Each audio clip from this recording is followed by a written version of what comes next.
ምንም ማስታወስ ስለማትች የሴራው ባለቤት ሲያደርግሽ ገርመኝ ነው። የሴራው ባለቤት ሊያደርግሽ? ወይ ካልሆነ ወደ ቤቴ ልሂድ። ይሄ እኮ ነው ትክክለኛ ቤትሽ። ቆይ ውርስሽን ለባዳ ሰጥተሽ ልትሄጂ ነው?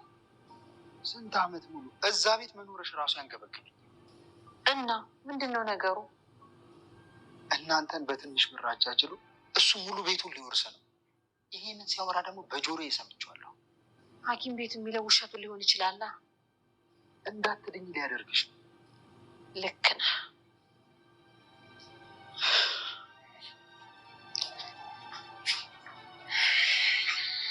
ናቲ ትዕግስቴን እየተፈታተንኩ አልመሰለህም? ምንድን ነው? ባለፈውም ያልከውን አሁንም የምትለውን እየሰማሁ ነው። አላማ ምን እንደሆነ ብቻ ነው ያልገባኝ። ተውት፣ ውጭ ወጥተን እናውራ። ይኸውልሽ ተመስገን ኃይለኛ እንጂ አጭበርባሪ ሌባ አይደለም። እሺ እኔ ግን አላመንኩት። ምን ስላደረገ? እስኪ ምን አደረገ? አንድ ነገር ንገሪኝ። አትቆጭ እንጂ ትሁቴ። ቆይ ግን ማን ነው እጮኛሽ?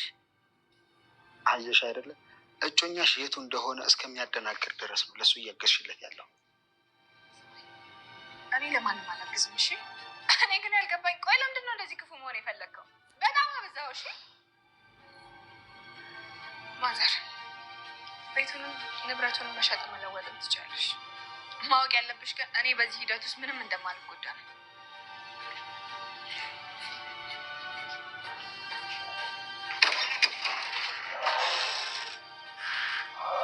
ማዘር መጣ ላረጋጋትሽ።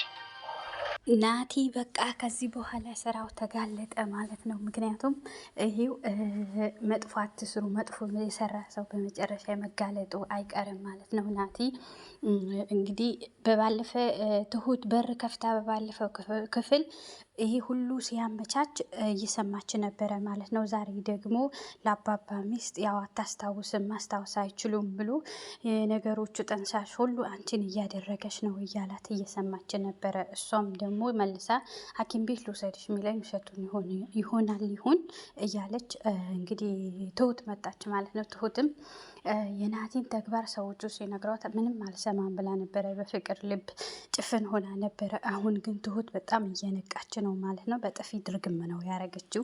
እንግዲህ ተከትላ ወጥታ እናም ደግሞ ፊት ለፊት እየተጨቃጨቁ የአባባ ሚስት እንግዲህ ረጋ ብለው ነው የሚያወሩት ሁለቱ። ያው ናቲ ገለፍተኛነቱ ምንም ይሁን ትልቅ ሰው ላይ የሚሆን ምንም የራሱ ጥቅም ሲሆንና መሰማት ማይፈለግ ነገር ሲሆን ነው ሰው እንዳይሰማው ሚስጢር ማውራት ሲፈልግ ነው ሹክ ብሎ የሚያወራቸው ማለት ነው። ሲጮሁ አትጮሂ ያለች ማለት ነው ለትሁት። እንግዲህ አው ትልቅ ሰው ፊት ለፊት ሪስፔክት ግድ ነው ማለት ነው። ይሄ ድራማም ቢሆን ግን ብዙ የሚያስተምሩን ነገር አለ። እንግዲህ ተነስታ ብር ብላ ወጥታለች ማለት ነው ትሁት። እሱም ተከትሎ ወጥቶ ላረጋጋሽ እያላት እንግዲህ በጥፊ ነው ያቀመሰችው ማለት ነው። ከዛም ሲቀጥል ደግሞ ተመስገንና እንትናም በድልም ደግሞ ወጣ ብለው ነበረ። ተመልሰው መጡ። ስራ ፈልጋለሁ፣ ስራ እንድትፈልግልኝ ስራ እንድገባ እያለችው ነበረ ማለት ነው ከተመስገን ጋር። ይሄው በጥፊ ያቀመሰችው ማለት ነው እዚህ ጋር። እናም ደግሞ ለእናቷ ስራ መስራት እንዳለባት መሄድ እንዳለባት እየነገረቻት ነበረ ማለት ነው። እናትየዋም እኔን መስማት አቁመሻል ወይ በድል ተይ አይሆንም እያለቻት ነበረ። እናትየውም ደግሞ ከናቲ ጋር ናቲን ስለምትወደው በቃ ደህና ሰው መስሏታል ማለት ነው። የአባባ ሚስት ናቲ ደህና ሰው ነው ብላ ነው የምትቆጥረው። ተመስገንን ደግሞ አንዳንዴ ደህና በሆናችሁበት ለነገሩ ከእግዚአብሔር ነው የምታገኙት። ከሰው ምንም ይሁን ምንም አትጠብቁ። ሰው ያደንቀኛል ያክብረኛል ብላችሁ ሳይሆን እግዚአብሔር የፈጠረኝን ያየኛል ብላችሁ ሁሌም መልካም ነገር ስሩ። መልካም ነገር ስትሰሩም ደግሞ እንዲታይላችሁና ሰው እንዲያሞግዛችሁ እንትን አትበሉ፣ አትፈልጉም፣ አትጠብቁም እላችኋለሁኝ። ምክንያቱም ያው ተመስገን እውነቱ ነው። እኔ አንቺ እንድፈልጌ ወይም ደግሞ አንቺን አስቤ አይደለም ማለት ነው። ማንኛውም ነገር ማረገው ግን አንቺ ገፍትሽኛል አላት። እውነት ነው። አሁን ደግሞ ከሰው ሳይሆን ሰው ብዙ ሰው እየነገራት ነበረ።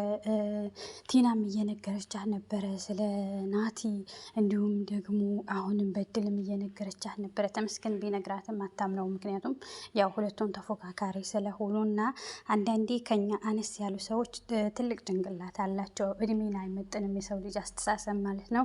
ቁጭ አድርገው አድርጋ ግን ተናዳ መታው ከገባች በኋላ ደረጃ ላይ ነበር የተቀመጠችው።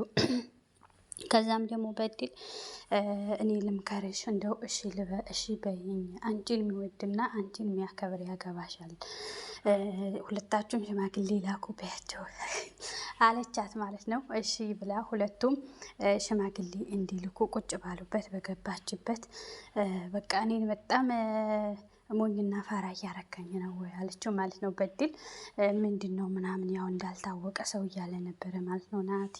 ከዛ በኋላ ደግሞ ሁለቱም ባሉበት እኔን የሚፈልገኝ ሰው ሁን፣ አትጨቃጨቁ፣ ሁለቱም የሚፈልገኝ ሰው በመጀመሪያ በስራ ነው እየተነሳው ያው ስራ መግባት ፈልጋለሁ ስትል እንደበባለፈ ያው እንደለመደው ለማገት ለማጉላላት አሁን ምንም ስለተነቃበት ናቲ የሚሄድበት ነው የጠፋው ማለት ነው። በድልን ስራ እኔ አስገባሻለሁ እያላት ነበረ ማለት ነው። ሲላት አስቢበት አላት። ተመስገን ደግሞ ምንድን ነው ከኔ ተቃራኒ ለመሆን ነው ያለው ለተመስገን ማለት ነው ናቲ። እናም ደግሞ ቱታ አንስታ በቃ እኔን የሚፈልግ ሽማግሌ ልኩ ያግባኝ ስትል በጣም የደነገጠው አልጠበቀም መሰለኝ ናቲ ማለት ነው። እና ተመስገን ለእኔ በጣም ጥሩ አጋጣሚ ሆኖ ነው በጣም ጥሩ ነው አለ። እና ደግሞ ቤተሰቦቼ ጋር ላኩ ሁለታችሁም ስትል የቤተሰቦችሽ መስፈርት ምንድን ነው አላለም ተመስገን ነው ናቲ ማለት ነው። ተመስገን ደግሞ ለእኔ በጣም አሪፍ ነው፣ በጣም ደግሞ ጥሩ አጋጣሚ ነው ያለው። በጣም ነው ደስ ያለው ማለት ነው። እንግዲህ ያው ቢገፋትም የመጀመሪያ ሰው የልጇ አባት መሆኑን አልረሳችውም ማለት ነው። ስለዚህ እሷ ይሄንን ተከትላ አሁን ተመስገንም ይቅርታ እንደጠየቀችው ተመስገን ትክክለኛ ሰው እንደሆነ ኃይለኛ ቢሆንም ተደባዳቢ ወይም ደግሞ ያው እጅ ቢቀድመውም ደግሞ የዋህና ንጹሕ ሰው እንደሆነ ነው የተረዳችው ማለት ነው። ይቅርታው ተቀበላት፣ ደስ አላት። እንዳያችሁት ሄደ። ይቅርታ ልብ ሲኖረን በጣም ደስ ነው የሚለው። ሁሌም የይቅርታ ልብ ይስጠን እግዚአብሔር ማለት ነው። በማንኛውም መንገድ ይቅርታ እግዚአብሔርን ይወዳል። ይቅር መባባል ትልቅነት ነው እንጂ አጠፋችሁም ጠፋባችሁም ይቅር መባባል ትልቅ በጣም እንግዲህ እንጃ እንዴት ብዬ እንደማስረዳቸው አላቅም። ይቅርታ ትልቅነት ነው እና ይቅርታ ጠይቀዋለች ስላየችው እንዴት እንደሚሆን ናቲ ማለት ነው። እና አሁን አብረው ይሆናሉ። እሺ ተባብለው ነው የመጨረሻው የተውት። በሚቀጥለው ክፍል ምን ይሆናል ብላችሁ ታስባላችሁ? ድራማም ቢሆን ሪል በህይወታችን ውስጥ በእኛ በተለይ በአሁኑ ሰዓት ኑሮ በአሁኑ ሰዓት የአሁኑ ዘመን የአሁኑ ትውልድ እርግጠኛ ነኝ እንደዚህ አይነት ኑሮ ያለው አለ ማለት ነው። ብዙ ነገር ይመራል። አንዳንዴ ምርጫቸው በጊዜ ማሳወቅ፣ ምርጫቸውን ማወቅ፣ አይን መግለጥ። በቃ ፍቅር ከተጎዳን በኋላ ብዙ ሰው ፍቅር ላይ ነበርኩኝ፣ ፍቅር አወረኝ፣ ፍቅር ጨፈነኝ፣ ብዙ ነገር ሲያጠፋ እያዩ ማለት ነው። ያው አባባም አልተከፈለም፣ ቤቱም አልተሸጠም። እንግዲህ ለአባባ ሚስት ቤቱ መሸጥ መለወጥ እንደምትችልም ትሁት ነገረቻት። ግን ደግሞ እዚህ ቤት ውስጥ ምንም ነገር እንደማያገባት እንደሌለችበት አሳወቀቻት ማለት ነው። ምክንያቱም እኔ አባባን ኑሮ ወይም ደግሞ ንብረት ሲሸጥ አይወድም ስትል ሚስትየው ከሱ የሚብስ ነገር የለም እና ምን እላለው ነው ያለችው። ዝም ብዬ አላይም ነው ያለችው ማለት ነው። ምክንያቱም ምንም ማድረግ ስለማትችል ምንም ማድረግ አትችልም። አሁን ኑሮውን ብትል እሱ እስር ቤት ሆኖ እንዴት ነው?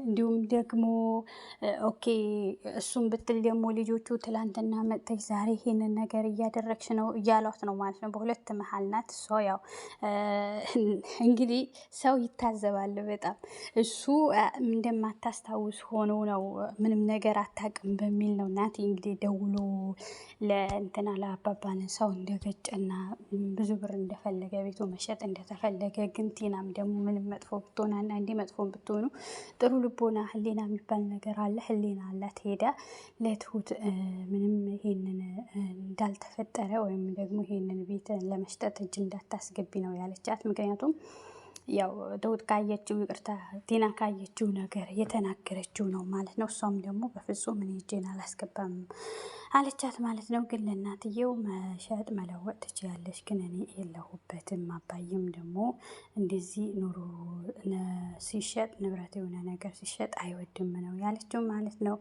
ከሱ አይበልጥም እና ምን አደርጋለሁ በምን እንዲሁ ምን አይነት ቤት ነው የመጣሁት ነው ያሉት ማለት ነው። እንግዲህ ምን ያደርጋሉ፣ ያሳዝናሉ በጣም ያው ሴትዮ አዲስ ኮናችሁ ከዛ ታሟል፣ ሞቷል፣ አልፏል የተባለ ሰው ሲመጣ ያው አባባን ቤት ውስጥ አለመኖራቸው ችግር መፈጠሩ እንደዚህ መምጣቱ አንዳንዴ ይሄ ሪል ህይወት ላይ የሚከሰት ነው ማለት ነው።